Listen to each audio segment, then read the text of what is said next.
বন্ধুরা, আমি সৈকত চলে এসেছি আবার একটা নতুন ভিডিও নিয়ে। আর আজকে আমার বিষয় হচ্ছে স্পোর্টস রিভিউ। তো প্রথম টেস্টে প্রথম দিনে ভালো খেলেছে ভারত। যদিও টসে হেরেছিল, টসে হেরে ইংল্যান্ড বল করার চেষ্টা করে এবং ভারত তার পাল্টা জবাব দেয়। 91 রানে কোনো উইকেট পড়েনি। রিয়া সোহাল আর ওপেনার জুটি খুব ভালো খেলছিল। কে এল রাহুল 41 রানে আউট হয়ে যায়। মারমুখী খুব ছিল কে এল রাহুল, এবং খুব ভালোই খেলা হচ্ছিল। এবং তারপর এক উইকেট পড়ে যাওয়ার পর আসে উম, এক উইকেট পড়ে যাওয়ার পর দ্বিতীয় উইকেট পড়ে যায় খুব তাড়াতাড়ি। তারপর ক্যাপ্টেন যে আছে আমাদের গিল, সে অনবদ্য সেঞ্চুরি করে, শেষ পর্যন্ত নট আউট থাকে ইনিংসে। এবং তার সাথে ভালো খেলে আমার ঋষভ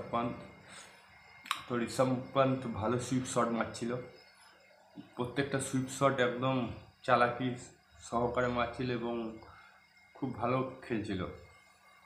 আর আমাদের গিল কিন্তু একটু রিস্ক নিচ্ছিল, অনেকবার রান আউট থেকে বেঁচেছে, অনেকবার প্রচণ্ড রিস্ক করেছে। যাই হোক, ক্যাপ্টেন হিসাবে খুব ভালো ইনিংস খেলেছে। এবং সবাই এর মধ্যে প্রশ্ন ছিল যে শুভমন গিল যে ক্যাপ্টেনশিপ দেওয়া হয়েছে, এতে তার খেলা খারাপ হবে, টিমে এর মধ্যে লাভ কী আছে।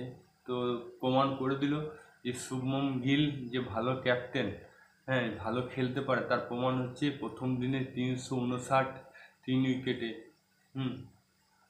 এটা কম কথা নয় ভারতীয় দলের কাছে। তারপর নতুন দলের মধ্যে সে না আছে রোহিত শর্মা, না আছে কোনো সিনিয়র জসপ্রীত বুমরা, না আছে মানে কোনো সিনিয়র প্লেয়ার নেই, তাতেই যে এত ভালো খেলছে মানে এটাই বিশাল ব্যাপার।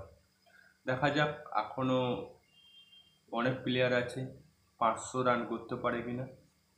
আপনাদের কি মতামত, 500 রান করতে পারবে? কমেন্ট বক্সে লিখে জানান 500 রান যদি করতে পারে কি না পারে। আর যদি ভালো লাগে তো লাইক করো, আর চ্যানেল তাহলে সাবস্ক্রাইব বাটনে প্রেস করো। আবার দেখা হবে নতুন ভিডিও নিয়ে। ততক্ষণ জয় হিন্দ, জয় ভারত, ভালো থাকো, সুস্থ থাকো।